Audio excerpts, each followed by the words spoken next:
Good evening, friends. Tonight, we're traveling back through the centuries to explore some of the most dangerous cursed artifacts of the medieval world.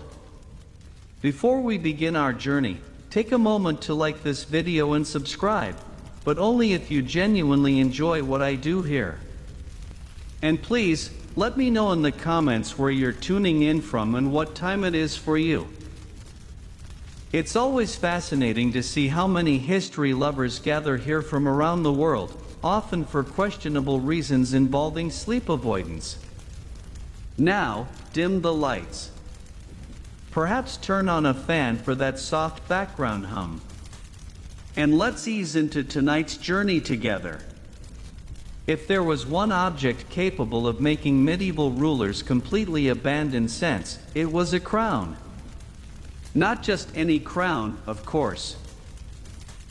This was the Iron Crown of Lombardy, one of the most famous and feared royal artifacts in medieval Europe.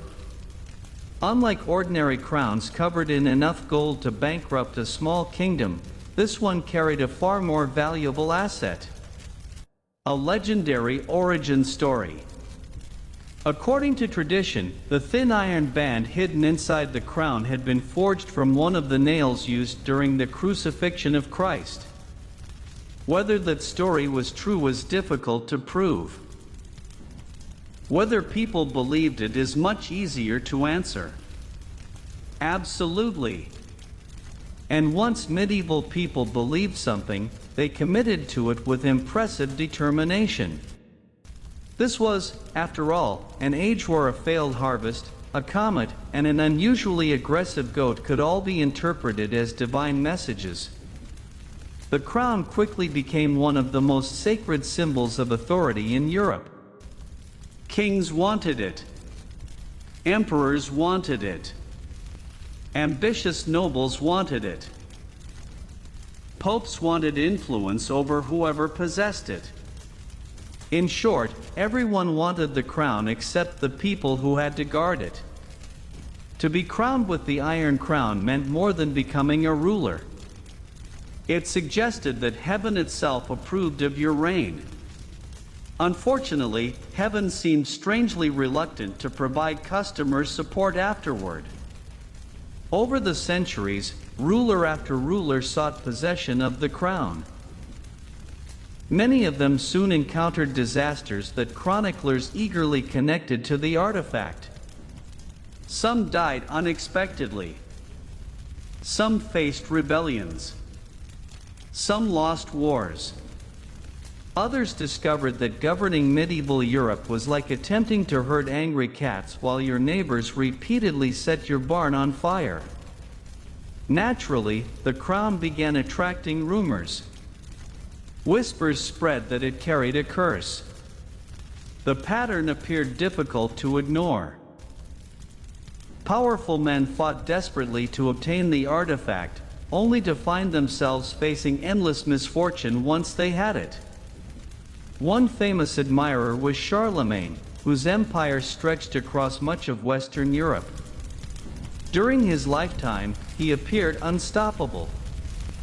Yet after his death, his vast empire slowly fragmented into competing kingdoms ruled by descendants who often seemed to regard family reunions as opportunities for civil war.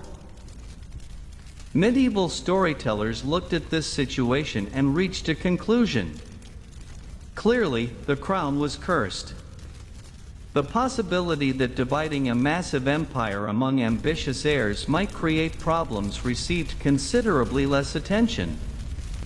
As centuries passed, Holy Roman emperors continued traveling into Italy to claim the crown. Many arrived expecting glory. Instead, they found Italian politics. This was unfortunate. Italian cities rebelled. Noble families plotted. Allies changed sides. Assassinations occurred with alarming frequency. Trust was often treated as a temporary condition rather than a permanent virtue. For many rulers, obtaining the crown turned out to be the easiest part of the entire process. Keeping the throne was where the suffering began. And this is what made the Iron Crown such a perfect cursed artifact. Whenever a king won a victory, everyone praised his wisdom. Whenever he suffered a humiliating defeat, lost half his territory, and accidentally started 3 new wars, people glanced suspiciously at the crown. The artifact enjoyed perhaps the greatest arrangement in medieval history. It received all the credit for success and none of the responsibility for failure. By the late Middle Ages, the Iron Crown had become far more than a royal treasure. It was a symbol of ambition itself, an object that promised legitimacy, glory, and divine favor. Yet nearly everyone who pursued those rewards discovered the same uncomfortable truth. The crown did not create power. It simply attracted people who wanted too much of it. And if there was a curse hidden within the Iron Crown of Lombardy, it may not have been supernatural at all. The real curse was convincing generations of rulers that one more crown would finally solve all their problems. History suggests it mostly gave them new ones. The Emerald of St. Mark, a gem of misfortune. If medieval Europe had one universal rule, it was this. Whenever a mysterious gemstone appeared, somebody would eventually decide it was cursed. The Emerald of St. Mark was one such treasure. According to legend, this remarkable green stone found its way into the vast collection of relics and treasures held by Venice. Over time, stories emerged claiming that the emerald had an ancient and troubling history. Some whispered that it had once belonged to pagan priests. Others insisted it came from a forgotten temple somewhere in the east. A few storytellers, never satisfied with ordinary explanations, claimed demons themselves had guarded it before humans acquired it. As usual, nobody could agree on the details. The curse, however, was easier to agree upon. Venice during the Middle Ages was one of the richest cities on earth. Merchant ships arrived daily carrying silk, spices, gold, jewels, and enough luxury goods to make the average European peasant wonder whether they were living on the same planet. The city became fabulously wealthy. It also became fabulously paranoid. When fortunes were won and lost overnight, people constantly searched for explanations. If a merchant suddenly became rich, God had blessed him. If he suddenly lost everything, perhaps a curse was involved. The emerald became connected to a surprising number of unfortunate events. A merchant family suffered financial collapse. The emerald was blamed. A nobleman's ships vanished during a storm. The emerald was blamed. A political rival died unexpectedly. The emerald was blamed. A seagull stole someone's lunch near the harbor. Given enough time, the emerald probably would have been blamed for that, too. The gemstone's reputation grew stronger with every new story. Some claimed that owners experienced vivid nightmares after spending time near it. Others reported feelings of dread, anxiety, or unexplained illness. Of course, many wealthy Venetians were already surrounded by enemies, political intrigue, and business competitors who would happily ruin them for a modest profit. Such circumstances can occasionally produce anxiety without supernatural assistance. Yet, the legends persisted. Part of the emerald's power came from its mystery. Nobody could fully explain where it had come from. The less people knew, the more imagination filled the gaps. And medieval imaginations were remarkably productive.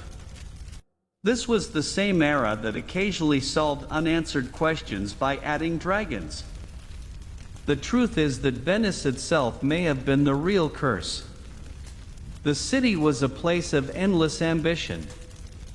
Merchants gambled fortunes.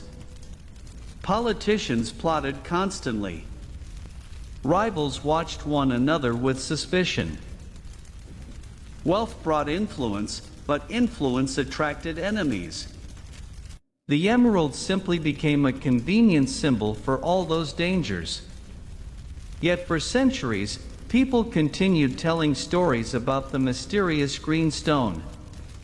Because a cursed emerald is far more interesting than admitting that greed, jealousy, and politics were usually responsible for most disasters. And unlike cursed gemstones, those problems never went out of fashion. The Spear of Destiny, a relic of power.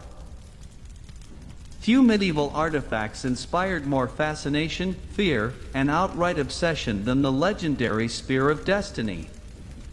According to tradition, this was the very spear used by the Roman soldier Longinus to pierce the side of Christ during the crucifixion.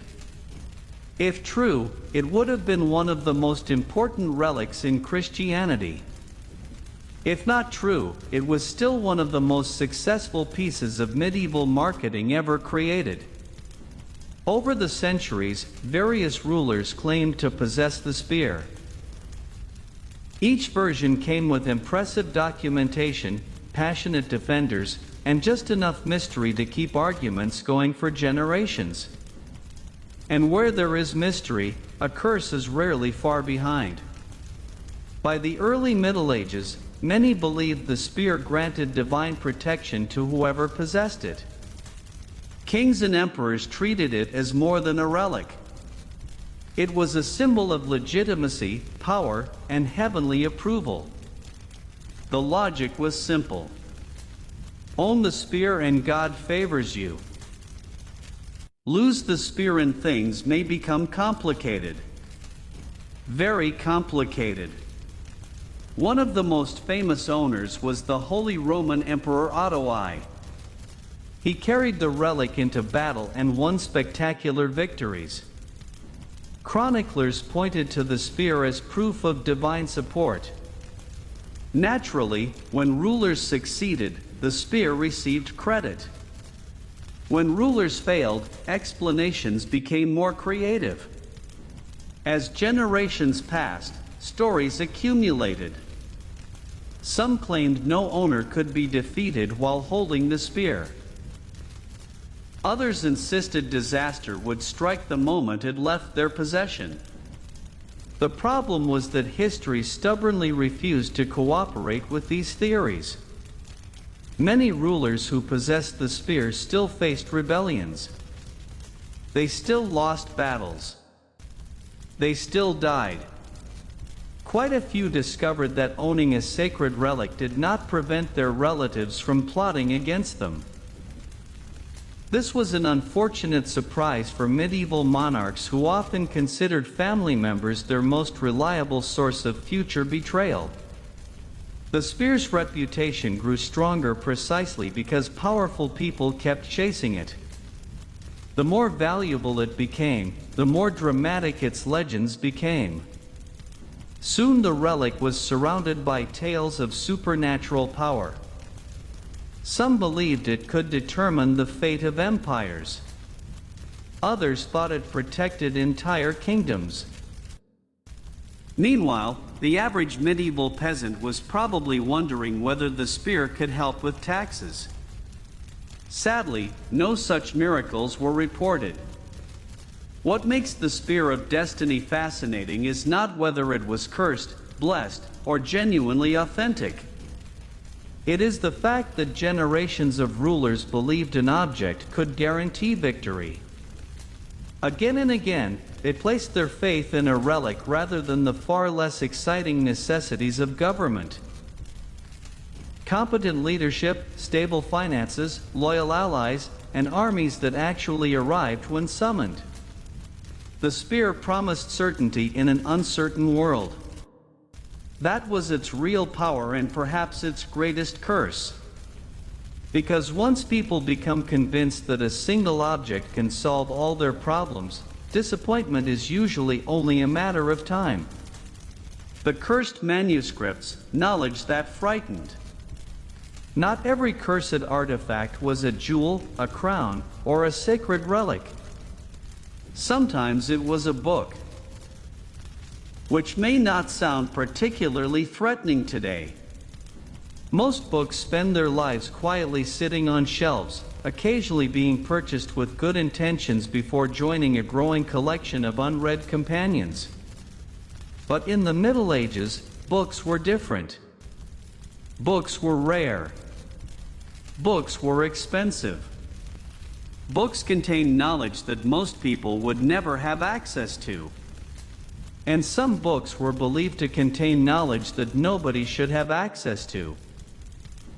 Stories circulated throughout medieval Europe about mysterious manuscripts filled with strange symbols, cryptic diagrams, forgotten languages, and instructions that supposedly revealed hidden secrets of the universe.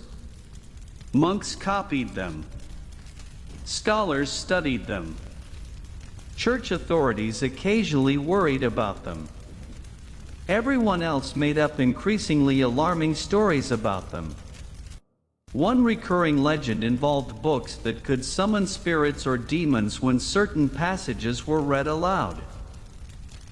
Another claimed that some manuscripts revealed future events. Others supposedly contained magical formulas inherited from ancient civilizations. Naturally, these stories made the books even more popular. Human curiosity has always worked in predictable ways. Tell people a book contains dangerous forbidden knowledge and they immediately want to read chapter 1. Some medieval scholars became obsessed with collecting rare texts. They traveled across Europe searching monastery libraries and noble collections for forgotten manuscripts. Occasionally, they discovered genuinely valuable works. Occasionally, they found books so confusing that later generations assumed supernatural forces must be involved. After all, if nobody understands what they're reading, magic becomes a surprisingly popular explanation. One famous category of feared manuscripts involved books of alchemy. These texts promised hidden wisdom, secret transformations, and occasionally the possibility of turning ordinary metals into gold. Thousands of intelligent people spent years chasing these mysteries. The results were mixed. Gold remained difficult to produce. Strange smells were considerably easier. As stories spread, certain manuscripts gained reputations for bringing misfortune to their owners. A scholar falls ill after studying a book. The book is cursed. A monastery burns down years after acquiring a manuscript. The book is cursed. A researcher spends 20 years trying to decode mysterious symbols and achieves absolutely nothing. The book is definitely cursed. Modern academics might call this normal research frustration. Medieval observers preferred darker explanations. Yet, these legends reveal something fascinating about the medieval world. People feared knowledge almost as much as they desired it. Books represented power. Power could change lives. And anything powerful enough to transform a person's understanding of the world was also powerful enough to frighten them. That is why certain manuscripts became cursed artifacts. Not because demons lived within their pages, but because knowledge itself can be unsettling. Especially when the book seems to know more than you do. Which, to be fair, describes most textbooks. The Ring of King John, a royal misfortune. If there was ever a medieval king who could make a cursed artifact seem believable, it was King John of England. Long before he became a favorite villain in Robin Hood stories, John had earned a reputation for bad decisions, political disasters, failed military campaigns, and arguments with nearly everyone he encountered. His reign was so chaotic that later generations often struggled to decide whether his problems were caused by bad luck, poor judgment, or divine punishment. Naturally, a cursed ring eventually entered the story. According to various legends that emerged after his death, a royal ring associated with King John carried misfortune wherever it went. Some claimed the ring had been blessed and then corrupted. Others insisted it had once belonged to a holy figure before falling into unworthy hands. The details changed from storyteller to storyteller. The disasters remained remarkably consistent. John inherited a powerful kingdom but quickly found himself losing territory in France. Noble families grew restless. The church became furious with him. His treasury was constantly under pressure. At one point he managed to anger the Pope himself. This was generally considered an ambitious mistake. Most people struggled to upset their neighbors. John expanded his efforts internationally. As his troubles multiplied, rumors spread that something dark followed him. The ring became an easy target. After all, blaming a cursed object is much simpler than explaining years of complicated political failures. The ring's sinister reputation only grew after John's death in 1216. Stories began connecting every setback to the artifact.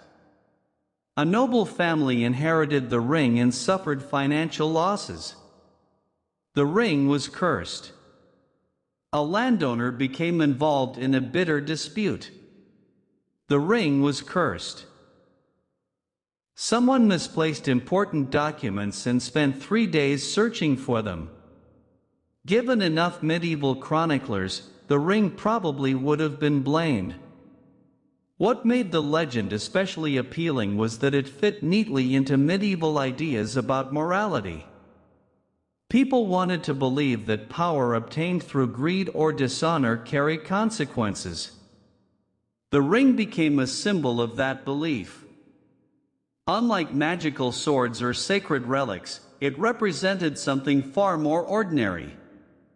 Temptation. A small object promising prestige and authority. The kind of treasure that could inspire jealousy, suspicion, and endless conflict. In reality, King John's troubles probably had less to do with curses and more to do with politics. Unfortunately for him, politics can sometimes look remarkably similar to a curse. Both tend to start with confidence and end with regret. By the late Middle Ages, the story of the ring had become part warning, part entertainment, and part moral lesson. And if the ring truly possessed supernatural power, it was remarkably selective. It never caused problems on its own.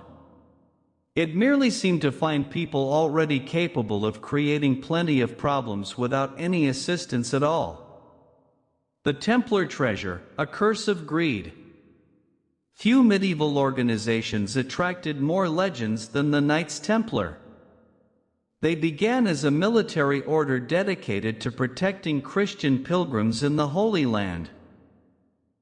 They ended as one of the richest, most powerful, and most mysterious institutions in medieval Europe.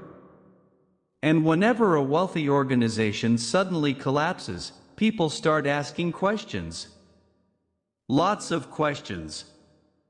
More importantly, they start inventing answers. By the early 14th century, the Templars possessed castles, treasure, land, ships, and influence stretching across Europe. Kings borrowed money from them. Nobles respected them. Ordinary people viewed them with a mixture of admiration and suspicion. The order had become so successful that it eventually encountered one of history's most dangerous cursed artifacts. a heavily indebted king. King Philip IV of France owed enormous sums to the Templars. Conveniently, he also happened to control an army. In 1307, he ordered the arrest of Templars throughout France. Members of the order were accused of heresy, blasphemy, and a variety of shocking crimes. Many historians believe the accusations were largely political. Medieval politics occasionally displayed all the subtlety of a siege engine crashing through a wall. As the Templars were imprisoned and their order dismantled, a new mystery emerged. Where had their treasures gone? Some wealth was confiscated. Some property was seized. But rumors quickly spread that the most valuable relics had disappeared before the arrests began. That was when the curse stories started. According to legend, the Templars had possessed sacred relics, mysterious artifacts, ancient treasures, and secret objects so powerful they could alter the fate of kingdoms. Anyone who searched for them was said to suffer misfortune. Treasure hunters vanished. Nobles lost fortunes. Explorers met untimely deaths. Failed expeditions became evidence of supernatural protection. Successful expeditions mysteriously failed to find anything, which admittedly is one of the safest ways for a curse to maintain its reputation. The most famous story involved the final Grand Master of the Order, Jacques de Molay. Before his execution, legend claims he cursed King Philip and Pope Clement V, summoning divine judgment upon them. Remarkably, both men died within a year. To medieval observers, this seemed highly suspicious. To modern observers, it sounds like the 14th century simply continued being the 14th century. Nevertheless, the curse endured. For centuries, treasure hunters searched for lost Templar relics hidden beneath castles, buried in forests, concealed in churches, or transported to distant lands. Most found disappointment. A few found wallets. And some discovered the timeless truth that searching for legendary cursed treasure is rarely as profitable as the legends suggest. The greatest Templar curse may not have been supernatural at all. It was convincing generations of people that the treasure was still waiting just around the next corner. The Black Relic of Prague, a sacred fear. Among the countless relics displayed in medieval churches, monasteries, and cathedrals, few inspired as much unease as the mysterious object known in later legends as the Black Relic of Prague. Reliquaries were normally objects of comfort. They contained the bones of saints, fragments of holy garments, or other sacred items believed to connect the faithful to heaven. Pilgrims traveled enormous distances just to glimpse them. The Black Relic was different. People visited it out of devotion. They left with questions. According to various medieval stories, the reliquary appeared unusually dark, decorated with blackened metal and strange carvings that seemed older than the object itself. Some claimed it contained the remains of a forgotten saint. Others believed its contents had been misidentified centuries earlier. A few whispered that nobody truly knew what rested inside. And as every medieval storyteller understood, uncertainty is the fertile soil in which curses thrive. The relic was reportedly housed in Prague during a period when the city was becoming one of Central Europe's most important centers of religion, learning, and royal power. Pilgrims arrived from distant lands. Clergy debated theology. Merchants exchanged goods. And rumors spread faster than all three combined. Visitors began reporting strange experiences. Some described vivid nightmares after seeing the reliquary. Others claimed they felt overwhelming dread while standing near it. A few insisted they heard whispers during prayer. Now, it is worth noting that medieval churches were often dimly lit buildings filled with flickering candles, shadowy corners, painted images of martyrdom, and sermons frequently describing the torments of hell. The average visitor was not exactly entering a relaxing spa environment. Nevertheless, stories multiplied. One tale described a nobleman who mocked the relic and later suffered a string of financial disasters. Another involved a thief who allegedly attempted to steal decorations from the reliquary before dying unexpectedly months later. To medieval audiences, these events seemed obvious. The curse had struck again. To modern audiences, the connection may appear slightly less convincing. After all, wealthy nobles frequently lost money, and medieval thieves generally enjoyed life expectancies that could be measured with impressive efficiency. Yet, the reliquary's reputation only grew. Clergy treated it carefully. Pilgrims approached it cautiously. Chroniclers recorded its strange history. Every new misfortune added another layer to the legend. What made the black relic so frightening was not the object itself. It was the possibility that something sacred might also be dangerous. People expected cursed swords and cursed jewels. A cursed religious relic felt far more unsettling. Because if even holy objects could become sources of fear, then certainty became much harder to find. And in the medieval world, uncertainty was often the most frightening curse of all. At least until someone discovered another suspicious artifact and started the entire process again. The jewel of the Burgundian dukes, a noble's burden. If cursed artifacts had a favorite hobby, it would probably be attaching themselves to extremely wealthy people. The jewel of the Burgundian dukes was no exception. During the late Middle Ages, the Duchy of Burgundy became one of the richest and most powerful states in Europe. Its rulers possessed magnificent palaces, enormous wealth, and enough political influence to make kings nervous. This was an impressive achievement. Making kings nervous was generally considered one of the more dangerous hobbies available at the time. Among Burgundy's treasures was a magnificent gemstone surrounded by increasingly dark rumors. Chroniclers described it as dazzling, rare, and immensely valuable. The exact identity of the jewel became blurred over the centuries, but its reputation remained remarkably consistent. People believed it was cursed, and history seemed eager to help the legend. Some cursed artifacts frightened people because of their mysterious origins. Others frightened people because they looked exactly as unsettling as they sounded. The bone cross of the Crusades belonged firmly in the second category.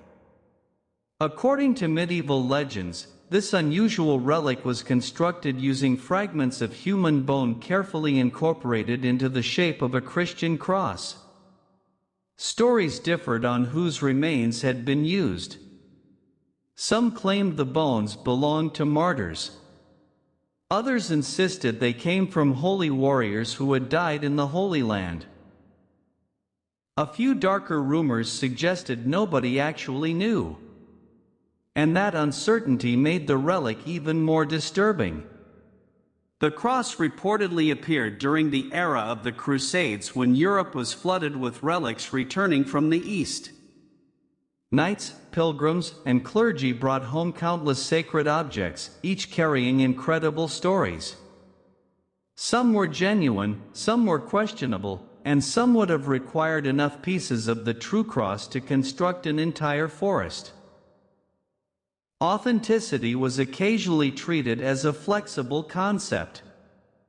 The bone cross quickly gained a reputation unlike any ordinary relic. Soldiers carried it into battle, seeking divine protection. Commanders displayed it before armies. Pilgrims prayed before it. Yet, wherever the artifact appeared, stories of disaster seemed to follow. One crusading force suffered devastating losses shortly after carrying the cross into battle. The relic was blamed. A noble patron died unexpectedly after financing a chapel to house it. The relic was blamed. A monastery experienced famine and financial hardship after receiving the cross. Again, the relic was blamed. The artifact was becoming extraordinarily efficient. Soon people whispered that the cross brought misfortune because it had been assembled improperly. Others believed it carried the restless spirits of those whose remains formed its structure. Some even claimed that strange sounds could be heard near it at night. Of course, medieval monasteries were often old stone buildings filled with creaking wood, wind tunnels, and exhausted monks sleeping in large communal rooms. Under such conditions, mysterious noises were practically included in the architecture. Nevertheless, the stories persisted. What made the bone cross particularly fascinating was the contradiction at its heart. It was a holy object. Yet, people feared it. It was meant to inspire faith. Yet, it inspired anxiety. The relic seemed to blur the line between blessing and curse. And perhaps that is why the legend endured. Because medieval people understood something modern people often forget. Objects can carry powerful meanings. Not because of magic, but because of what people believe about them. The bone cross became dangerous because generations of people convinced themselves it was dangerous. And once enough people believe a relic is cursed, every tragedy starts looking like evidence. Especially during the Crusades, where tragedy was unfortunately never in short supply. The devil's bell, a sound of fear. Church bells were supposed to be reassuring. They marked the hours of the day. They called the faithful to prayer. They announced weddings, festivals, and holy days. Their sound carried across villages and fields, reminding people that order still existed in a world that often seemed determined to prove otherwise. The devil's bell had a somewhat different reputation. According to medieval legend, this particular bell hung in a church somewhere in Central Europe and quickly became associated with a string of disasters that nobody could adequately explain. At first, the incidents seemed harmless enough. A bell ringer fell from the tower. Then another suffered a strange accident. A storm damaged part of the church shortly after the bell was installed. The villagers became nervous. The bell became famous. As is often the case with cursed objects, these two developments occurred simultaneously. Soon, stories began circulating about the bell's unusual origins. Some claimed it had been cast using metal stolen from a pagan shrine. Others insisted that a mysterious stranger had contributed materials during its creation before disappearing forever. In medieval storytelling, mysterious strangers almost never brought good news. If someone arrived wearing black robes and speaking cryptically, the safest option was usually to move to another village. The bell's reputation grew with every passing year. Whenever it rang before a storm, people remembered. Whenever it rang and nothing happened, people forgot.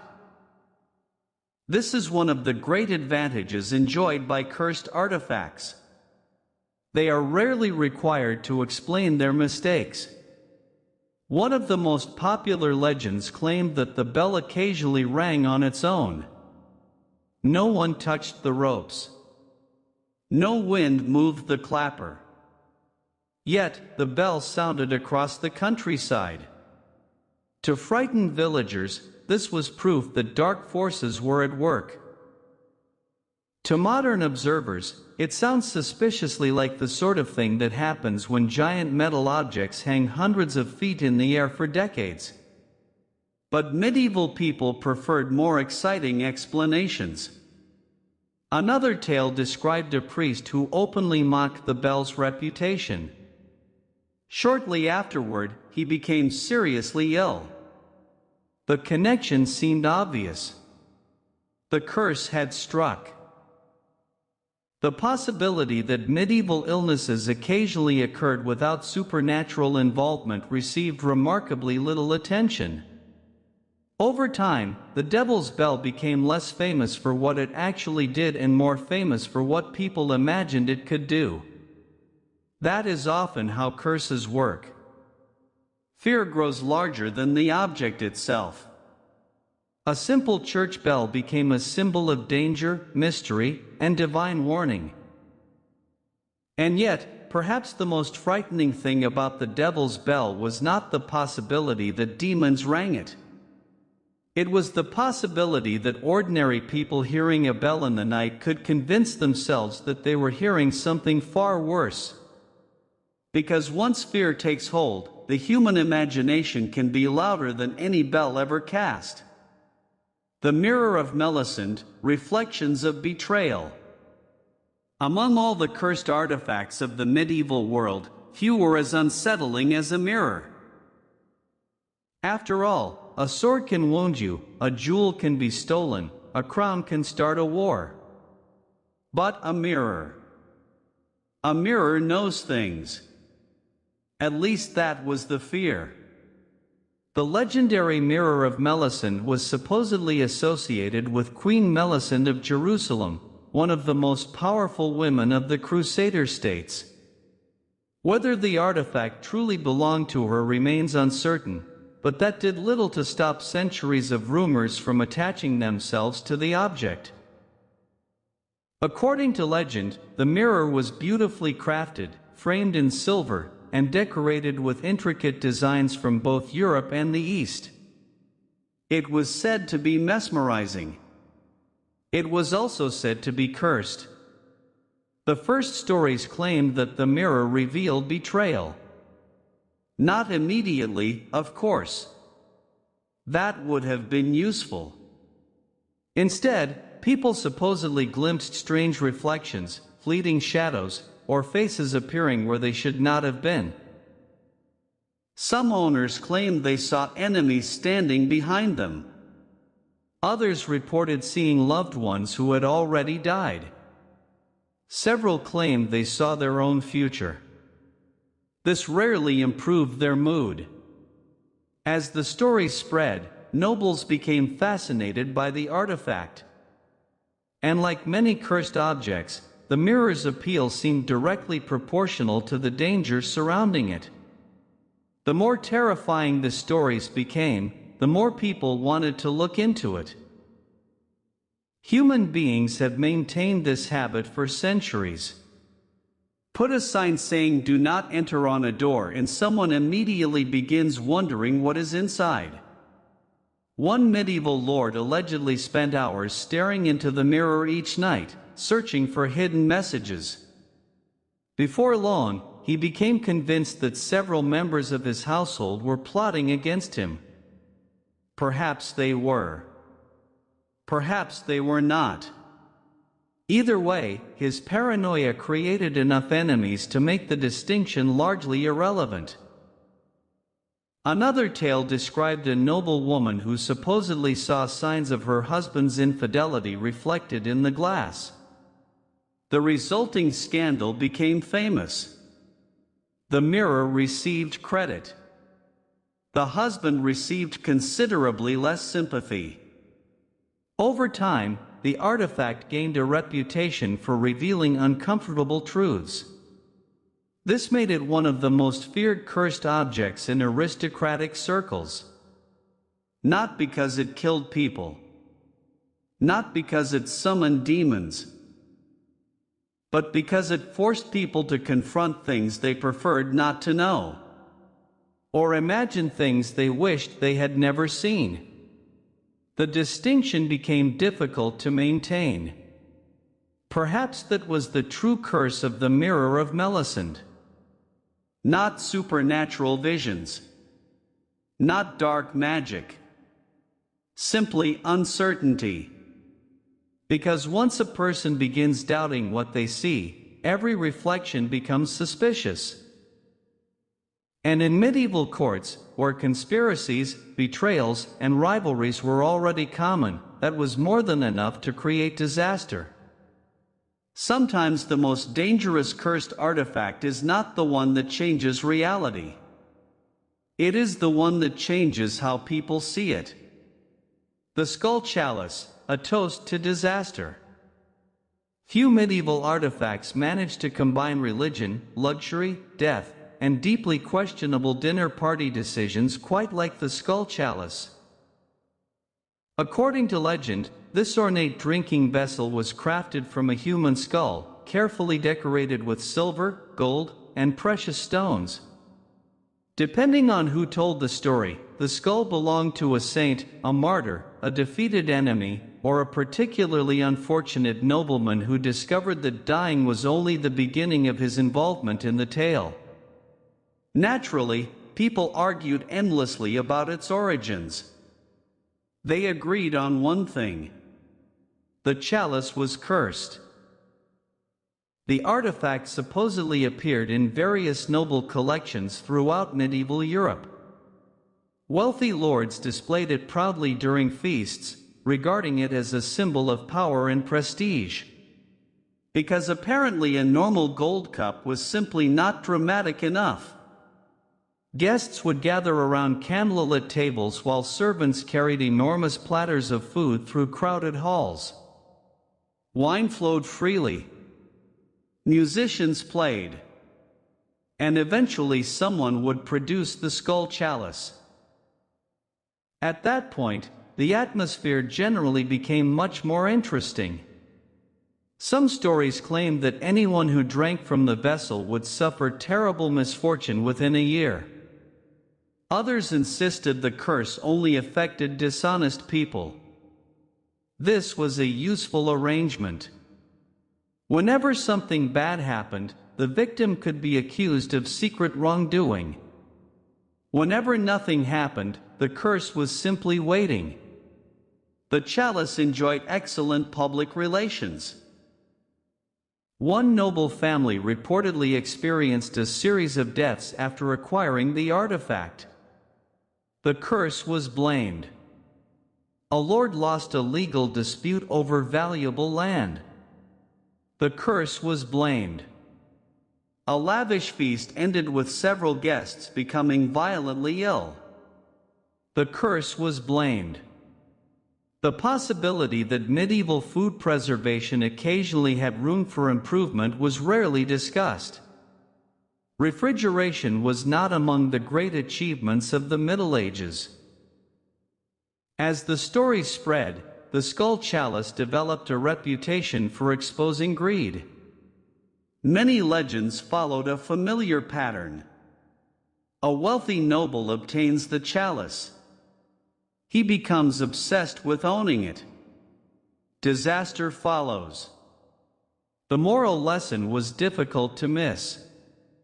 Medieval storytellers loved reminding audiences that excessive pride eventually leads to trouble. Preferably expensive trouble. What makes the Skull Chalice fascinating is that it embodied several medieval fears at once. Death, ambition, vanity, and the uneasy belief that sacred things should not be treated as decorations. Whether the artifact was genuinely cursed hardly mattered. People believed it represented a dangerous crossing of boundaries. The dead were meant to rest. Holy objects were meant to be respected. Wine cups were meant to be considerably less unsettling. By the end of the Middle Ages, the Skull Chalice had become one of the most infamous cursed artifacts in folklore. A perfect reminder that some collectibles are best left out of the dining room, especially the ones that may once have been using it. The Black Stone of the Monastery, a silent watcher hidden within a remote monastery, far from crowded cities and royal courts, there was said to be an object unlike any other. It was not made of gold. It was not covered in jewels. It possessed no elaborate decorations. In fact, according to the legends, it was simply a dark stone. And that simplicity somehow made it even more frightening. The Black Stone of the Monastery first appeared in stories told by pilgrims traveling across medieval Europe. Descriptions varied, but most agreed that the stone was unusually smooth, almost unnaturally black, and seemed older than anyone could explain. The monks guarding it offered few answers, which naturally encouraged people to invent their own. Some claimed the stone had fallen from the sky. Others believed it had been discovered in the ruins of an ancient pagan temple. A few insisted it had been carried by saints during the earliest days of Christianity. And the more mysterious its origin became, the more powerful the legends surrounding it grew. Pilgrims traveled hundreds of miles to see the artifact. Many arrived hoping for blessings. Some hoped for healing. Others simply wanted to witness something extraordinary. After all, medieval entertainment options were somewhat limited. A mysterious stone with supernatural powers was considerably more exciting than watching your neighbor argue about sheep for the third consecutive day. The trouble began when stories of misfortune started appearing. One legend told of a thief who attempted to steal the stone during the night. According to the tale, he escaped the monastery successfully. Unfortunately, he became lost in the wilderness, suffered a series of accidents, and eventually returned the artifact in terror. The curse was blamed. Another story described a nobleman who tried to force the monks to surrender the stone. Within months, he allegedly lost money, influence, and political allies. The curse was blamed again. At this point, the stone was developing an impressive reputation for protecting monastery property. Almost suspiciously impressive. Monks may not have possessed large armies, but a well-publicized curse could be remarkably effective security. Who needs guards when potential thieves believe supernatural punishment is included free of charge? As the centuries passed, the black stone became a symbol of divine mystery. People feared it. People respected it. Most importantly, people left it alone. Which was probably exactly what the monks wanted. Whether the stone truly possessed supernatural powers remains unknown. But its story reveals something important about the medieval world. People did not always fear what they understood. They feared what they could not explain. A dark stone with no clear origin could become anything in the imagination of those who encountered it. A blessing, a warning, a miracle, or a curse. And sometimes uncertainty is the most powerful magic of all. The treasure of the dead king, an enduring dream.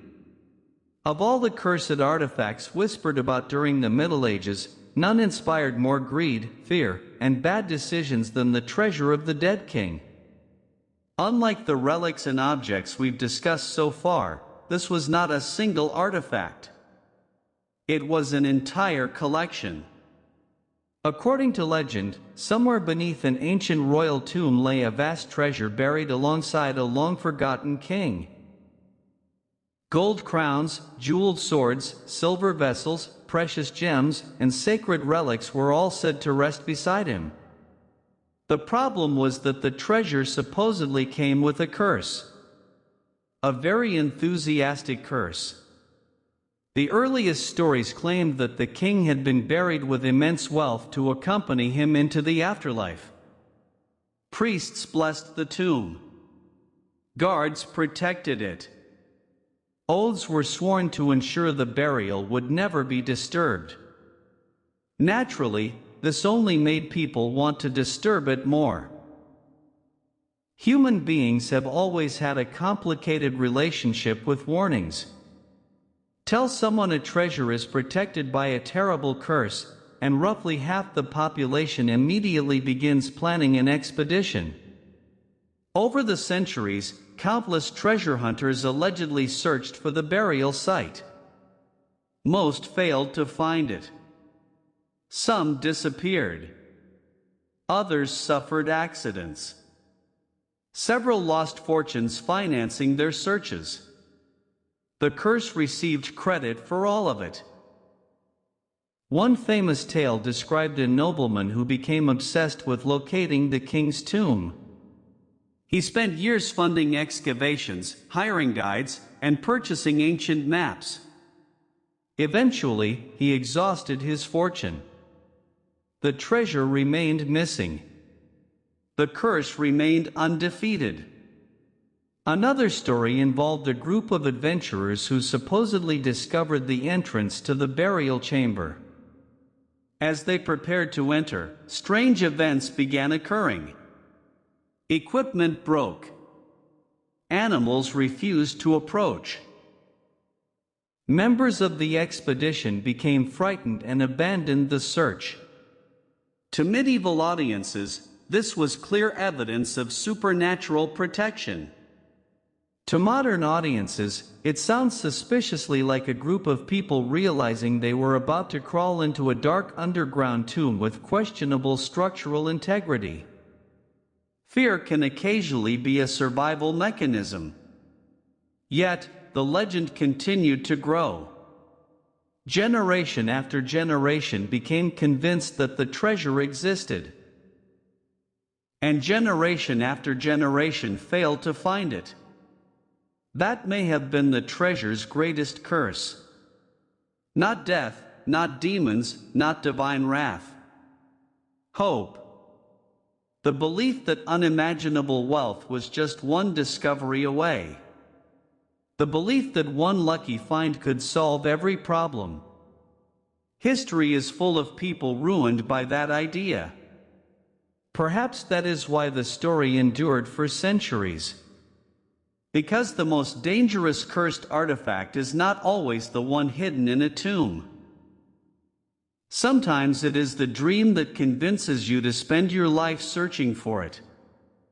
And somewhere, if the legends are true, the dead king is still resting peacefully beside his treasure. Probably laughing. The Templar Knight's vow, a life of sacrifice. For most medieval knights, life followed a fairly predictable path. You inherited land, served your lord, married, produced heirs, argued with neighboring nobles over fields that barely seemed worth the trouble, and hoped to avoid dying from something embarrassing. It was not always exciting, but it was familiar. The man who chose to become a Templar Knight deliberately walked away from that future. The story usually began with the crusading movement that swept across Europe after the capture of Jerusalem in the late 11th century. News traveled slowly in the medieval world. But stories of the Holy Land spread remarkably far. Pilgrims returned with tales of sacred places, dangerous roads, and warrior monks who protected travelers from bandits and raiders. These warrior monks belonged to a relatively new organization known as the Poor Fellow Soldiers of Christ and of the Temple of Solomon. Their name was long enough to discourage casual conversation, so most people simply called them the Templars. To many young noblemen, the order seemed almost legendary. The Templars fought in battle like professional soldiers. They lived under religious vows like monks. They served a cause believed to be greater than any individual kingdom. In an age obsessed with faith, honor, and warfare, it was difficult to imagine a more prestigious calling. Yet, the reality was far less glamorous than many recruits expected. The Templars owned no personal property. They followed strict rules governing nearly every aspect of daily life.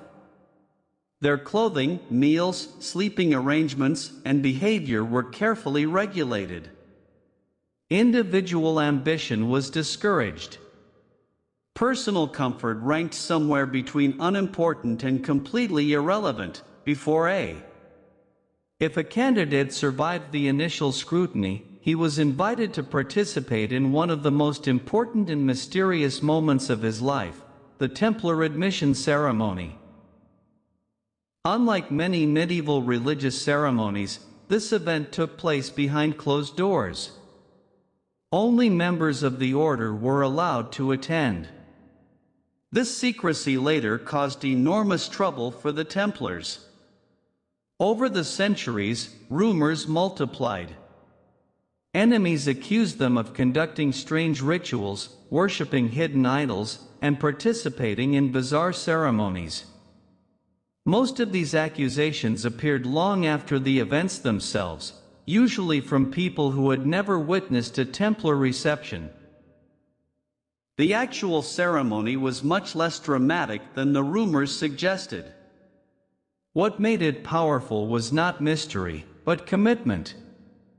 The candidate entered a gathering of Templar brothers and formally requested admission. This was often not the first time he had asked. The order wanted absolute certainty that he understood the consequences of his choice. The questioning began again. The same subjects returned repeatedly. Were you married? Did you owe money? Were you bound by promises elsewhere? Were you physically capable of serving? Had you hidden any information from the order? To a modern observer, the process might seem repetitive. To the Templars, repetition was intentional. A man could lie once. It was harder to lie consistently under constant examination. Once the brothers were satisfied, the candidate received a final warning. This warning was remarkably blunt. He was told that life inside the order would be difficult. The food would not always be good. The clothing would be simple. The rules would be strict. Personal desires would matter very little. The message was essentially, if you enjoy comfort, now is an excellent time to leave. No one would stop him. The order preferred losing a recruit today rather than dealing with a regretful brother later. If the candidate still wished to proceed, he knelt before the assembly and swore the vows required by the order. These promises were not temporary commitments. They were intended to last for life. The brothers then accepted him into their community. At that moment, something profound occurred. His former identity began to fade. He was no longer simply the son of a noble family, an ambitious young knight, or the heir to an estate. He now belonged to the temple. His loyalty shifted from family interests to the order's mission. His future became tied to thousands of brothers spread across Europe and the Holy Land.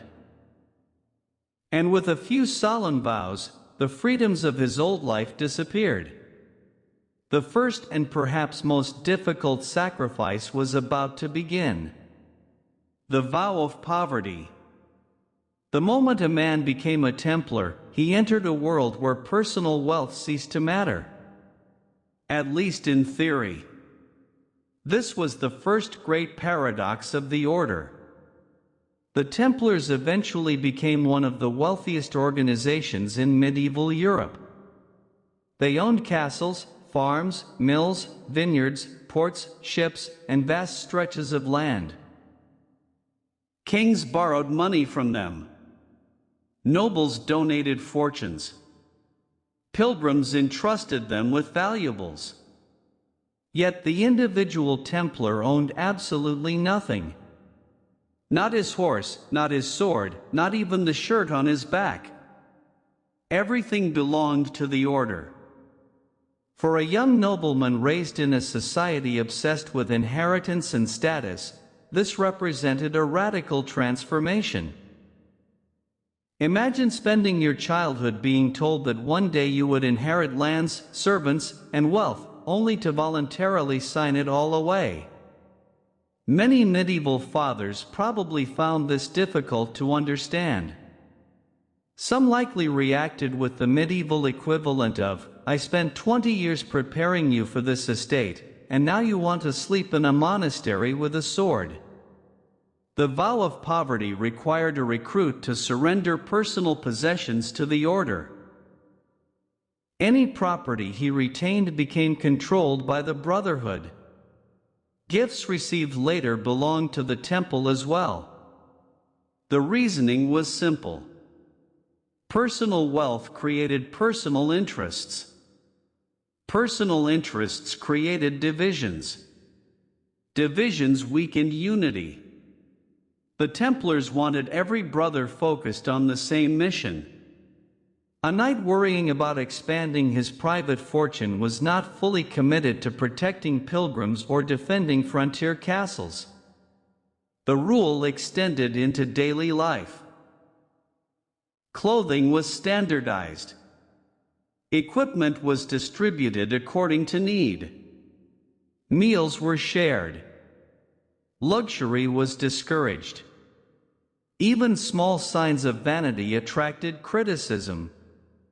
A brother was not supposed to compete with fellow Templars over who owned the finest horse or the most impressive sword, because technically none of them owned anything.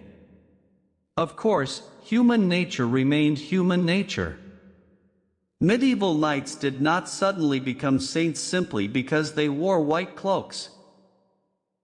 The rule of the Templars contains numerous regulations aimed at preventing pride, greed, and excessive attachment to material things. The existence of these rules suggests the problem appeared often enough to require attention.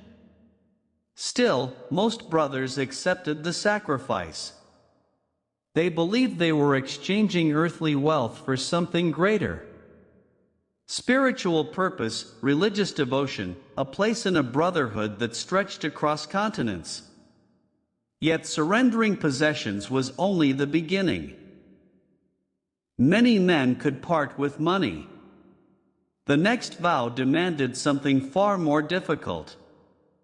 It required surrendering the right to choose their own future. The vow of obedience.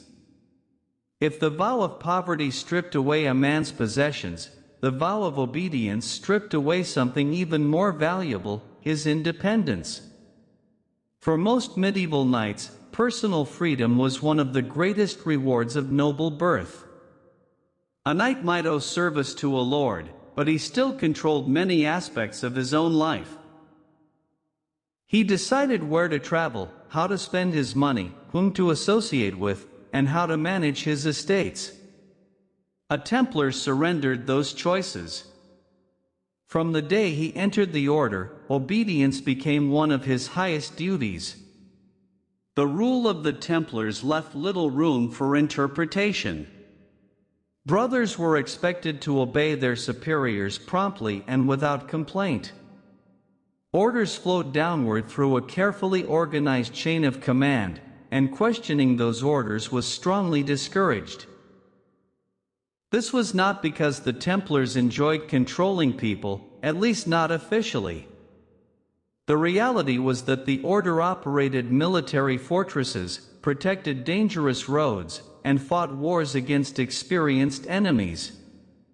In battle, hesitation could get dozens of men killed. The Templars believed discipline saved lives.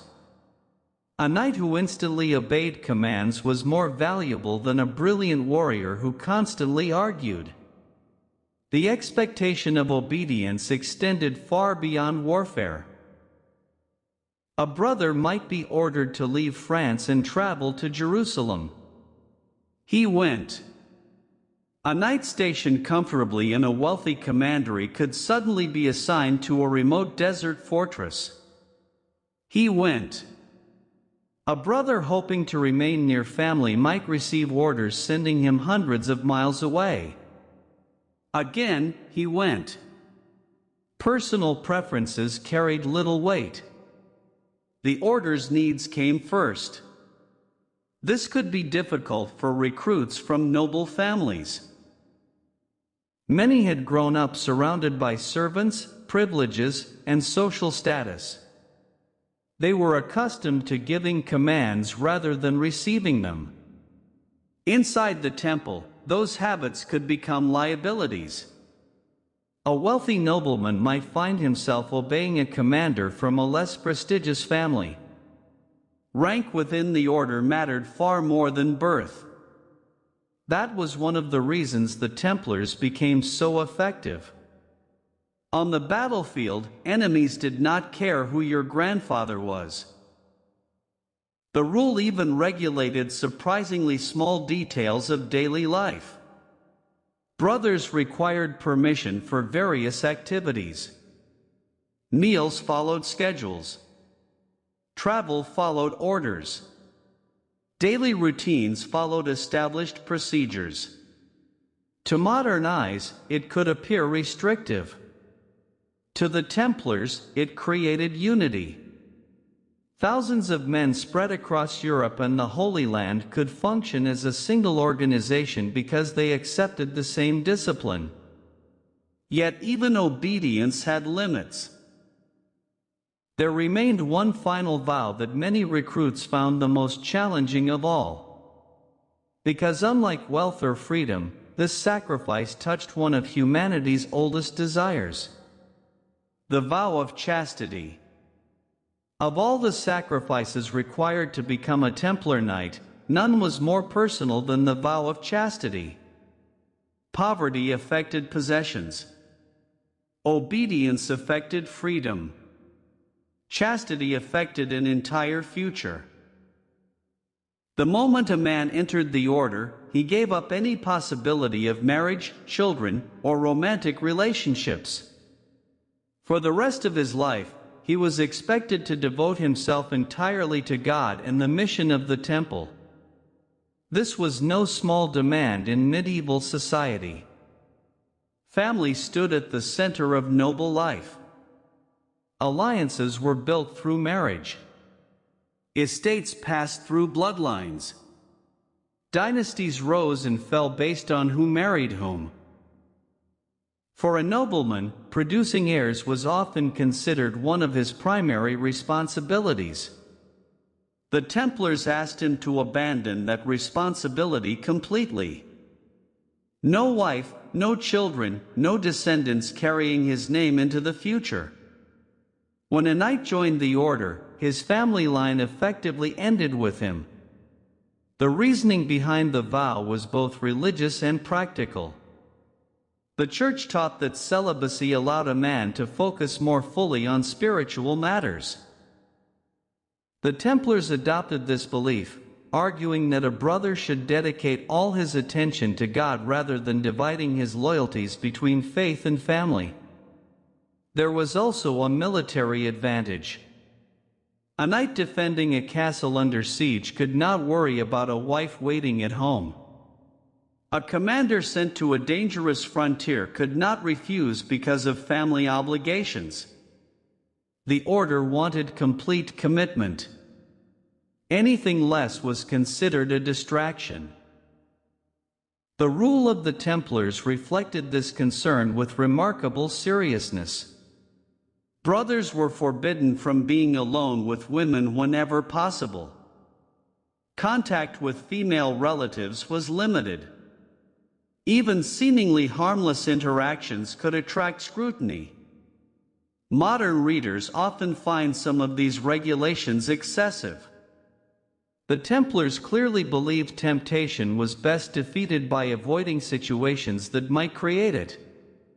Their solution was straightforward. If a problem could potentially occur, create a rule against it. Then create another rule to enforce the first rule. Then perhaps a third rule just to be safe.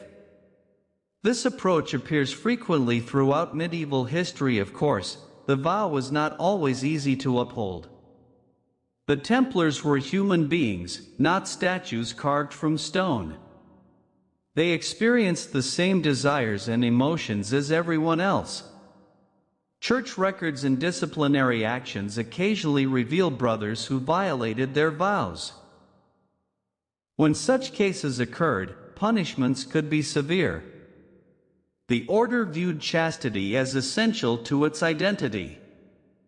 A Templar who broke this promise threatened not only his own reputation but the reputation of the entire brotherhood. Yet after accepting poverty, obedience, and chastity, a recruit still faced an even greater challenge. Now he had to live those vows every single day.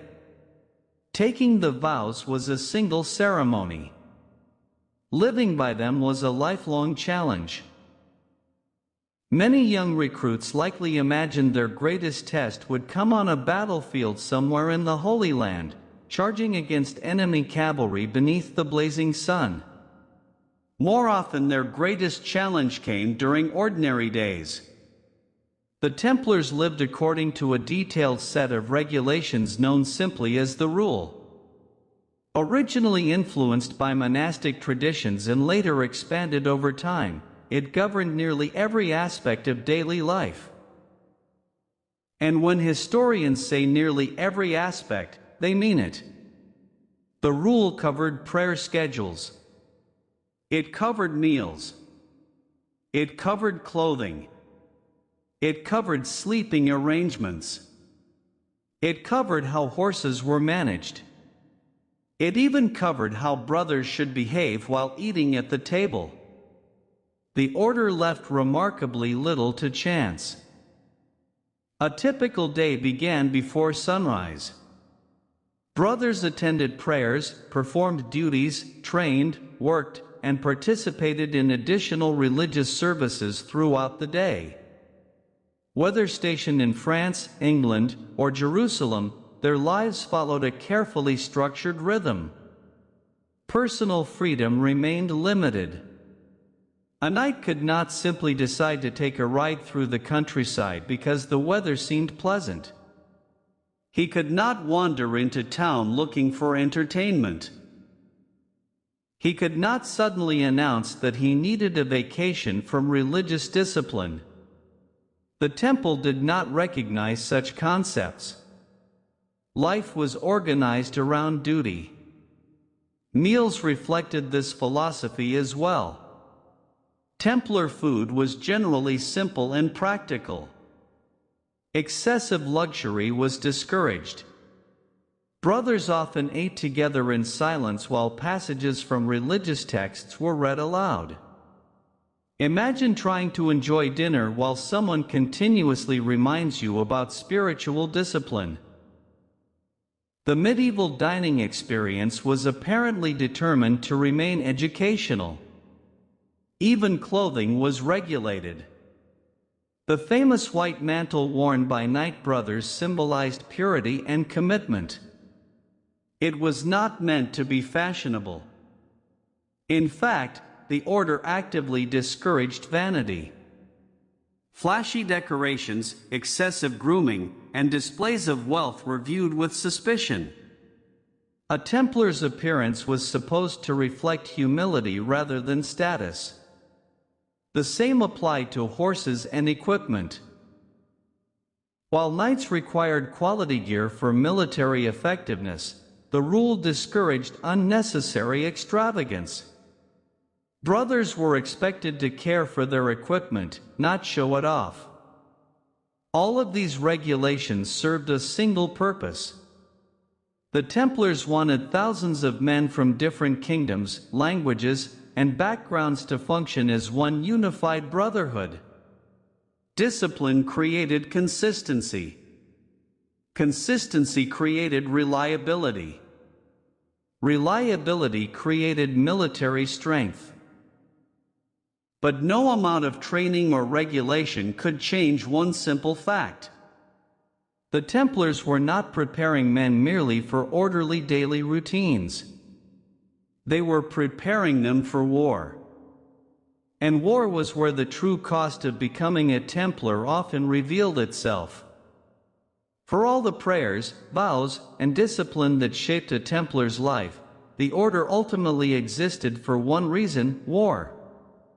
Not war for personal gain, not war for land or family ambition. At least in theory, the Templars fought to defend Christian territories and protect pilgrims traveling through dangerous regions of the Holy Land. The reality, however, was far less romantic than many recruits imagined. A new brother entering the order might dream of glorious victories, heroic charges, and songs celebrating his courage.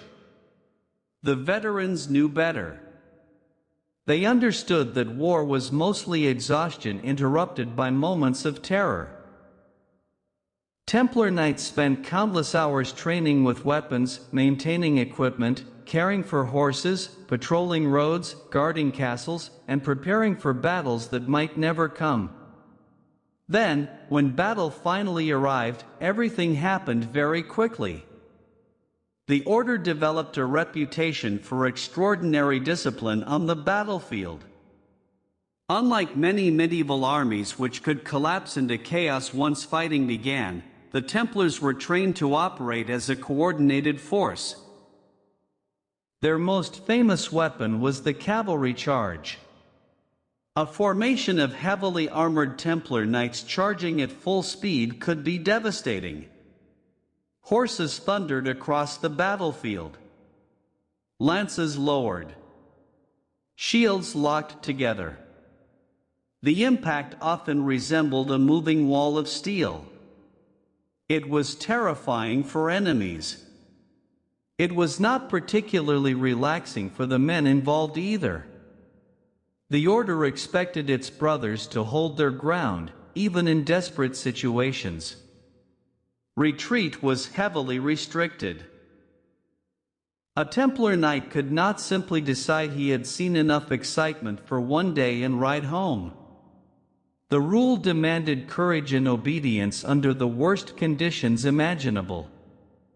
This expectation came with a terrible cost. Templars suffered enormous casualties throughout their history. Many frontier castles stood in isolated regions where reinforcements might take weeks to arrive. Brothers often found themselves defending positions while heavily outnumbered. Some died in famous battles. Others perished during sieges. Many disappeared into the endless violence that defined the Crusader states. The order considered this sacrifice part of its mission. Every recruit understood that joining the Templars significantly increased the likelihood of dying far from home. There would be no comfortable retirement. No quiet estate waiting at the end of service. No grandchildren listening to stories beside a fireplace. A Templar accepted the possibility that his life might end on a distant battlefield beneath the walls of an unfamiliar city. And strangely enough, that was exactly what made the order so respected, because everyone knew the risks and the brothers joined anyway. Yet surviving war did not mean a Templar's challenges were over. His greatest test was remaining faithful to his vows year after year, decade after decade, until the very end of his life. For a Templar knight, the true challenge was never joining the order. It was staying worthy of it. The admission ceremony lasted only a short time. The vows were spoken in a single evening. The white mantle was placed upon his shoulders in a matter of moments. But becoming a genuine brother of the temple took years, perhaps even a lifetime. Once accepted into the order, a new recruit entered a world where every day tested the promises he had made. Poverty was no longer an idea discussed during a ceremony. It became reality. Every possession belonged to the order. Every meal was shared. Every comfort was limited. Obedience became equally constant. A brother might spend years serving faithfully in one commandery only to receive orders sending him across Europe or into the Holy Land. Personal preferences did not matter. The needs of the temple always came first. The same applied to chastity. The vow was not difficult because it lasted a week or a month. It was difficult because it lasted forever. As years passed, brothers watched friends die, kingdoms rise and fall, and families continue without them. The children of younger siblings inherited estates. Nephews became lords. Entire generations appeared and disappeared. The Templar remained where duty required him. For many men, this sense of purpose became the reward itself. The order provided something rare in the medieval world: a life dedicated to a single mission. A Templar knew exactly who he was, what he served, and what was expected of him. There was no confusion about identity. No uncertainty about purpose. When he wore the white mantle, he represented something larger than himself. That knowledge carried men through difficult years, harsh conditions, and terrible losses. It gave meaning to sacrifices that would have seemed unimaginable to their former selves. Yet even the most dedicated Templar could not escape the realities of medieval politics. The order's immense wealth and influence eventually attracted enemies who would stop at nothing to destroy it. And when that destruction came, it would test the brotherhood in ways no battlefield ever had. By the early 14th century, the Templars had become one of the most powerful institutions in Europe. They possessed vast estates, numerous castles, and an international network of commanderies spanning from Scotland to Cyprus. Kings and queens sought their favor. Popes consulted them on important matters. Pilgrims trusted them with their lives and their valuables. The order seemed invincible. But appearances can be deceiving. King Philip IV of France, known as Philip the Fair, had a problem. He needed money. More specifically, he needed enormous amounts of money to fund his ambitious policies, expensive wars, and increasingly extravagant court. The Templars possessed enormous amounts of money. The solution seemed obvious, at least to Philip. On Friday, October 13, 1307, French authorities arrested hundreds of Templars throughout the kingdom.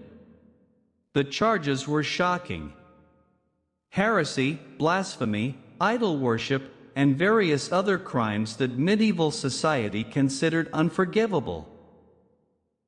Many of the accusations seem absurd to modern historians. The Templars were accused of spitting on the cross, denying Christ, and worshipping a mysterious idol known as Baphomet. Confessions were extracted through torture and threats of execution. The arrests were carefully coordinated. Messengers had ridden through the night to ensure that every Templar house in France would be struck simultaneously. The element of surprise was complete. Most brothers had no warning. They simply woke up, went about their daily routines, and suddenly found themselves prisoners of the crown. Some were dragged from their beds. Others were arrested during prayer. A few were even captured while attending Mass. The king had made his move with ruthless efficiency. Nothing would be left to chance.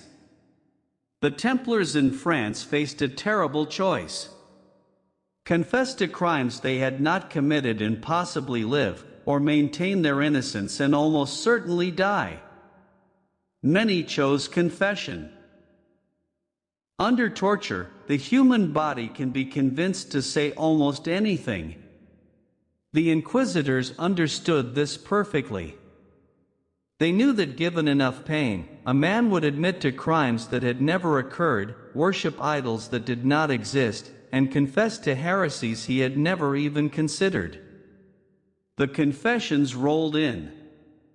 The accusations grew more elaborate. The king's case against the order seemed stronger every day. But the Templars were not simply French. They were an international organization with brothers throughout Europe. The Pope, Clement V, initially attempted to assert his authority over the situation. The Templars were, after all, a religious order under papal protection. Philip's arrest of Templars without papal approval was a direct challenge to church authority. The Pope protested. He demanded that the prisoners be handed over to church officials. The king ignored him. In the struggle between papal authority and royal power, Philip understood something important. He had the soldiers. The Pope had prayers. Soldiers tend to win when arguments become physical. Eventually, the Pope agreed to cooperate. He issued a papal bull ordering the arrest of Templars throughout Christendom.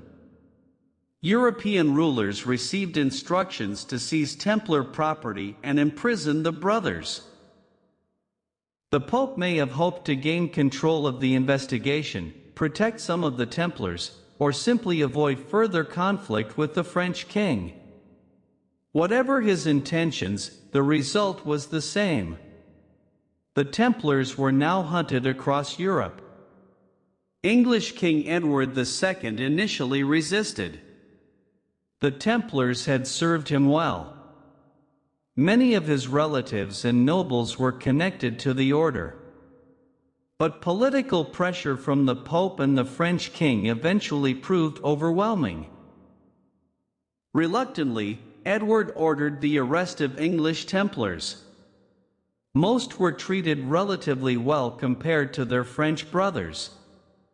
Torture was not widely used. Many were allowed to live comfortable lives while the investigation continued. Some even received pensions after the order was dissolved. The English experience was far less brutal than the French one, but it still ended the same way. In other kingdoms, the response varied. Spanish rulers were often reluctant to pursue the Templars. The order had played an important role in the Reconquista, the centuries-long struggle to drive Muslim forces from the Iberian Peninsula. Spanish kings valued Templar military service and were in no hurry to destroy them. Portuguese authorities eventually transformed the Templars into a new order, the Order of Christ, which survived for centuries. In Germany, many Templars simply faded into obscurity, disappearing into the countryside and adopting new identities. The order might die, but the men who had once worn the white mantle found ways to survive. The trial dragged on for years. Confessions were recanted. New accusations were made. Investigators traveled across Europe collecting testimony from witnesses who sometimes had never even met a Templar. The proceedings became a political circus, with King Philip pulling strings behind the scenes. The final blow came in 1312 when Pope Clement V officially dissolved the Templars during the Council of Vienne. The Pope acted under enormous pressure from the French king. Without his support, the Templars had no institutional protection. Their property was transferred to the Hospitallers, another military order. Their leaders were imprisoned or executed. The order vanished from the pages of official history. The last Grand Master of the Templars, Jacques de Molay, was burned at the stake in 1314. According to legend, he called out from the flames, summoning Pope Clement and King Philip to face divine judgment within the year. Remarkably, both men died within 12 months. The Pope suffered from illness. The king died in a hunting accident. Supporters of the Templars eagerly connected these deaths to de Molay's curse. Skeptics pointed out that medieval popes and kings died quite frequently. The curse was far more entertaining than that explanation. In the centuries that followed, the Templars became legends.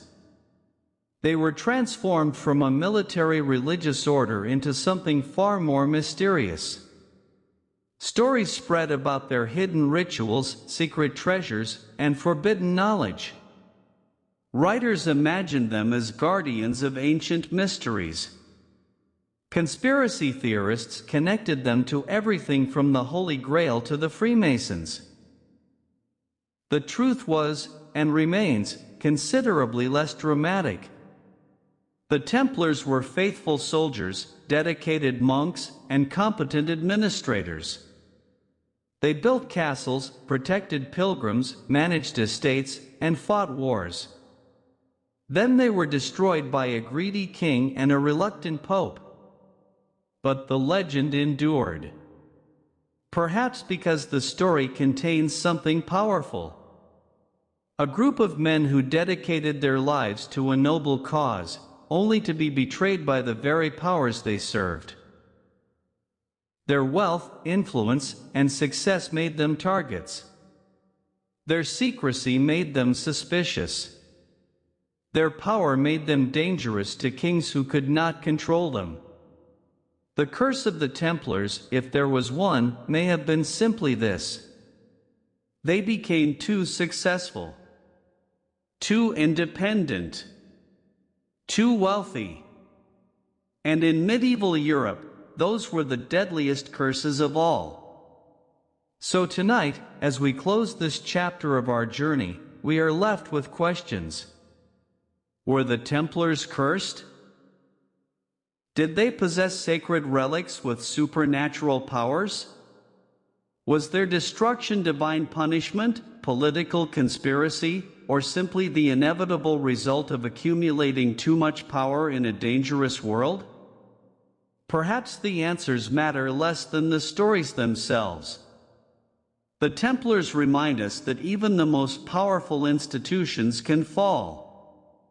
That sacrifices made in faith can end in betrayal. That the curse of ambition is often the ambition itself. And somewhere, in the ruins of their castles and the scattered fragments of their legends, the Templars continue to haunt our imaginations. A white mantle against a dark sky. A brotherhood bound by vows that could never be broken, until the world broke them instead. Tomorrow, we will explore what happened to the Templar survivors, the men who lived through the arrests and trials, the brothers who escaped the flames and found new lives in distant lands. Their stories are less famous but equally fascinating. Because the Templars did not simply disappear. They scattered. They adapted. They endured. Until then, rest well, and remember that some curses are not supernatural. Some curses are written by kings. The destruction of the Templars did not end their story. In many ways, it was only the beginning of their legend. The brothers who survived the arrests faced an uncertain future. Some were released after years of imprisonment, their confessions recanted and their reputations partially restored. Others vanished into the shadows, choosing anonymity over the dangers of remaining visible. A few found refuge in distant kingdoms where the king's reach could not follow. Each survivor carried his own memories of what had been lost. For the Templars who had served faithfully for decades, the dissolution of their order was devastating. Imagine dedicating your entire adult life to a single purpose, only to watch it crumble because of political machinations and false accusations. The vows of poverty, obedience, and chastity had defined their existence. Now those vows meant nothing. The order that had given meaning to their sacrifices no longer existed. Many brothers simply did not know how to live outside the temple. They had joined as young men, spent their prime years in service, and now found themselves middle-aged or elderly with nowhere to go and no identity beyond what had been taken from them. Some former Templars returned to their families. This was not always easy. Years of separation had created distance. Children born to younger siblings had grown up without knowing them. Parents had died. Estates had passed to other heirs. The Templar who had once been a promising noble son often discovered that the world had moved on without him. He was a stranger in his own homeland, remembered only as the relative who had chosen an impossible path and now returned with nothing to show for it. Other brothers joined the Hospitallers, the other major military religious order. The Hospitallers had watched the Templars' destruction with a mixture of sympathy and relief. The two orders had often competed for resources and influence. Now the Templars' property was transferred to Hospitaller control, making them one of the wealthiest organizations in Europe. Some former Templars were welcomed into the Hospitaller ranks. They brought military experience, administrative skills, and knowledge of Templar operations in the Holy Land. The transition was not always smooth, but it offered a measure of continuity for men who had lost everything. A few Templars found their way to Portugal, where the king had refused to participate fully in the persecution. King Denis of Portugal established a new order, the Order of Christ, which absorbed many Templar properties and personnel. The former Templars continued their military and religious activities under a new name. The white mantle was replaced by a red cross, but the spirit of the brotherhood endured. Centuries later, the Order of Christ would finance Portuguese exploration, including the voyages of Vasco da Gama. The Templar legacy survived, transformed but not extinguished. Other survivors simply disappeared. They shed their identities, moved to unfamiliar regions, and began new lives as ordinary people. A former knight might become a farmer, a merchant, or a minor official in a distant town. He would never mention his past. His children would never know that their father had once worn the white mantle and sworn sacred vows. The Templar identity was buried so deeply that even family members remained unaware. These men understood that their survival depended on silence. The world had decided the Templars were heretics. A former brother who revealed his past risked arrest, persecution, or worse. But not all Templars accepted their fate quietly. Some continued to hold meetings, maintain networks, and preserve the traditions of the order. These secret Templars believed that the Brotherhood would one day be restored. They passed down knowledge from one generation to the next, ensuring that the Templar spirit survived even when the formal organization was gone. Their activities were necessarily clandestine.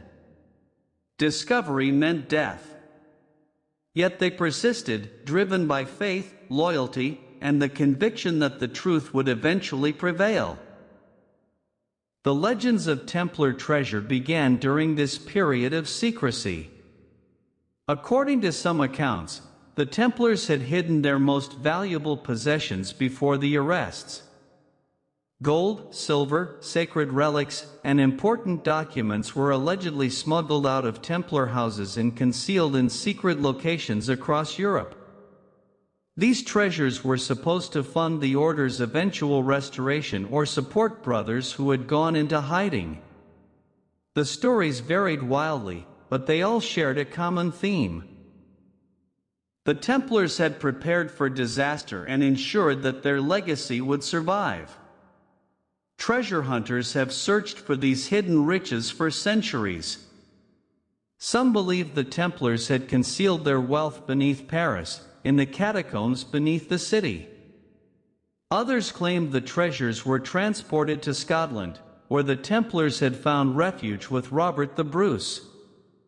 A few adventurous souls searched for Templar gold in the mountains of Spain or the forests of Germany. Despite countless expeditions, no definitive treasure has ever been found. The Templar wealth remains as elusive as the order itself. Perhaps the most intriguing theory connects the Templars to the Holy Grail. According to some medieval legends, the Templars discovered the Grail during their time in the Holy Land. This sacred vessel, supposedly used by Jesus at the Last Supper, was said to possess miraculous powers. The Templars were believed to have brought the Grail to Europe and hidden it in a secret location. The destruction of the order was allegedly motivated by the Grail's existence, with King Philip and Pope Clement determined to possess it for themselves. The evidence for this theory is limited. The Grail legends emerged separately from Templar history. But the connection proved irresistible to storytellers. A powerful religious order, a sacred relic of unimaginable value, a conspiracy to destroy the order and seize its treasures. The story had everything medieval audiences craved. Mystery, danger, betrayal, and the possibility that the Grail was still waiting to be discovered. The Templars became entangled in Grail mythology so thoroughly that separating fact from fiction became nearly impossible. Even without the Grail, Templar mythology continued to grow. Secret societies and esoteric traditions claimed descent from the Templars. Freemasons incorporated Templar symbolism into their rituals. European nobles sought connections to the order as a way of claiming ancient legitimacy. The Templars became a symbol of hidden knowledge, suppressed truth, and resistance against unjust authority. Every generation found something new in their story, something that resonated with contemporary concerns. The real Templars, the men who actually wore the white mantle and swore sacred vows, would probably have been bewildered by their later fame. They had been ordinary soldiers and monks. They had prayed, trained, fought, and died. They had believed in their mission with genuine faith and sacrificed everything for it. The conspiracy theories, secret rituals, and esoteric connections would have seemed alien to them. They had not been guardians of ancient mysteries. They had been guardians of pilgrims. They had not worshipped forbidden idols. They had worshipped the same God as every other medieval Christian. But the legend was more powerful than the reality. The Templars were destroyed, and in their destruction, they were transformed into something extraordinary. The flawed, human brotherhood became an eternal symbol. The political victims became spiritual warriors. The defeated became legends. Perhaps there is a lesson in this transformation. The Templars remind us that history is not simply what happened. It is also what we choose to remember. The facts of the Templar story are relatively straightforward. A military religious order grew powerful, attracted enemies, and was destroyed through political manipulation. That is the truth. But the truth is rarely satisfying. We prefer stories with deeper meaning. We want curses, secrets, and hidden treasures. We want the Templars to have guarded something important, because that makes their destruction meaningful. And so we continue to search for what they allegedly hid. If the Templars truly possessed a cursed artifact, it was not the Holy Grail or the Spear of Destiny. It was the curse of knowledge. They knew too much. They were too powerful. They were too successful. And in the medieval world, being too successful was often the most dangerous condition of all. The curse of the Templars was not supernatural. It was political. It was financial. It was human. They accumulated wealth and influence until kings grew jealous. They maintained secrecy until enemies grew suspicious. They served faithfully until the world decided their service was no longer needed. The curse was simply the natural consequence of becoming too visible in a world that punished prominence. Yet the Templars also left something valuable behind. They demonstrated that ordinary men could achieve extraordinary things through discipline and faith. They showed that religious devotion and military service could coexist. They built an international organization that connected diverse regions and cultures. They protected vulnerable pilgrims and defended frontier territories. For all their flaws, they accomplished something remarkable. The Templar legacy continues to evolve. New generations discover their story and find something relevant in it. The quest for justice. The struggle against corrupt authority. The search for meaning in a chaotic world. The Templars have become a mirror reflecting whatever we need to see. Perhaps that is the true power of their curse. The curse of endless fascination. The curse of never being forgotten. As we complete our journey through medieval cursed artifacts, we are left with more questions than answers. Were these objects truly cursed, or did their curses exist only in the minds of those who feared them? Did the artifacts cause misfortune, or did misfortune simply attach itself to objects that were already surrounded by power and danger? The line between reality and belief is not always clear. People in the medieval world experienced genuine fear, genuine tragedy, and genuine uncertainty. Their explanations for these experiences often involved supernatural forces. In some ways, the curses were as real as the people who believed in them. A king who feared a cursed crown was more likely to make poor decisions. A nobleman who worried about a cursed jewel might act rashly in his attempts to avoid misfortune. A knight who believed a relic would protect him might fight with extraordinary courage or, conversely, become reckless. Belief shaped behavior, and behavior shaped outcomes. The curses became self-fulfilling prophecies. This is not to dismiss the medieval worldview. People in the Middle Ages were just as intelligent as we are. They simply had different frameworks for understanding the world. We explain events through science, politics, and psychology. They explained events through God, demons, and curses. Both approaches are attempts to find meaning in chaos. Both are shaped by the assumptions of their age. The cursed artifacts we have explored tonight represent something fundamental about human nature. We want to understand why bad things happen. We search for causes, explanations, and meanings. Sometimes we find them. Often we invent them. The Iron Crown of Lombardy, the Emerald of St. Mark, the Spear of Destiny, the Cursed Manuscripts, the Ring of King John, the Templar Treasure, the Black Relic of Prague, the Jewel of the Burgundian Dukes, the Bone Cross, the Devil's Bell, the Mirror of Melisande, the Skull Chalice, the Black Stone, and the Treasure of the Dead King all served the same purpose. They provided explanations for misfortune. They gave people someone to blame. We are not so different today. We still search for explanations. We still connect events that may be unrelated. We still believe that some objects carry power.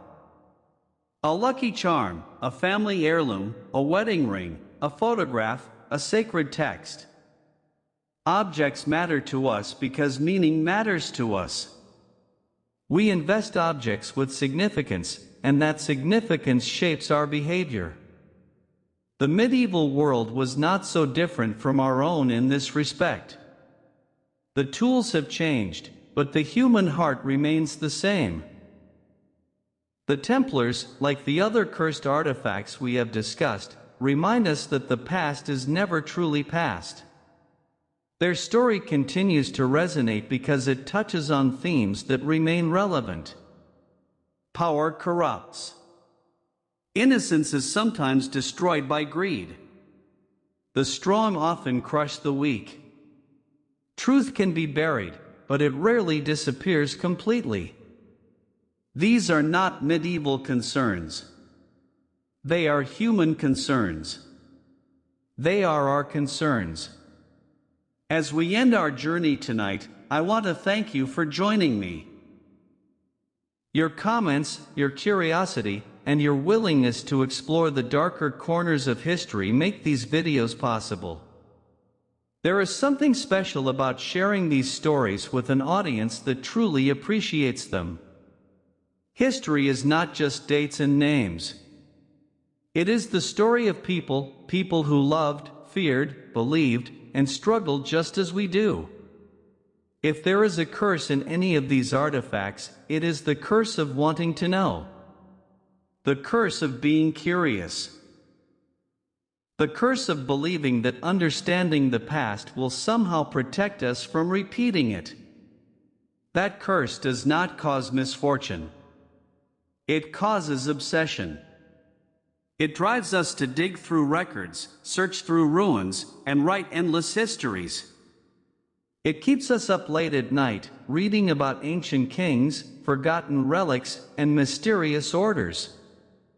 It connects us across centuries to people who ask the same questions we ask. Perhaps that is the most enduring curse of all. The curse of never being satisfied with easy answers. The curse of always wanting one more story. The curse of believing that somewhere, buried beneath the dust of ages, there is a truth worth finding. That curse will never lift. It will never fade. It will never stop calling us to explore, to question, and to wonder. So tonight, as the candles burn low and the shadows lengthen, remember that the curses we have explored are not just medieval artifacts. They are mirrors of our own curiosity. They are reflections of our own fears. They are invitations to ask what might be hidden beneath the surface of history. Sleep well, and if you dream of medieval castles, white mantles, mysterious jewels, and cursed crowns, remember that you are not alone. Countless generations have dreamed those dreams before you. Countless generations will dream them after. The curse is not the object. The curse is the story. And the story never ends. Thank you for traveling with me through the darkness.